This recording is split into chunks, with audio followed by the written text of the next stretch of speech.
శ్రీ రాధాకృష్ణ గారు, గౌరవ గవర్నర్ తెలంగాణ శ్రీ విష్ణుదేవ్ వర్మ గారు,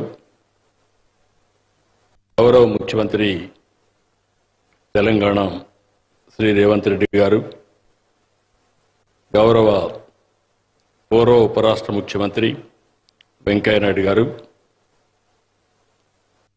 మాజీ ప్రధాన న్యాయమూర్తి గౌరవనీయులు శ్రీ రమణ గారు, కేంద్ర మంత్రివర్గ సభ్యులైనటువంటి కింజరపు రామ్మోహన్ నాయుడు గారు, కిషన్ రెడ్డి గారు,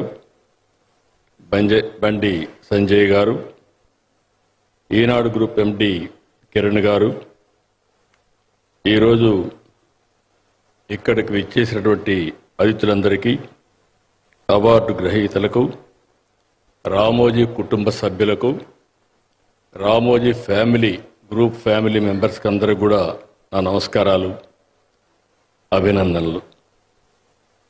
ఈరోజు స్వర్గీయ శ్రీ రామోజీరావు గారి జయంతి సందర్భంగా ముందుగా ఆ అక్షర యోధునికి నివాళులర్పిస్తాం.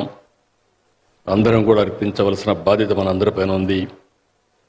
ఇంకొక పక్కన తెలుగు జాతి గర్వించే రామోజీరావు గారి పేరుతో రామోజీ ఎక్సలెన్స్ అవార్డు కార్యక్రమం నిర్వహిస్తున్న కుటుంబ సభ్యులకి, రామోజీ గ్రూపును కూడా మనస్ఫూర్తిగా అభినందిస్తున్నాను.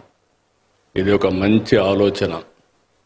ఏదైనా ఎక్సలెన్స్ అనే పేరు ఉంటే ఆ ఎక్సలెన్స్కి ప్రతిరూపం రామోజీరావు గారని చెప్పి కూడా నేను మీకు తెలియజేసుకుంటున్నాను.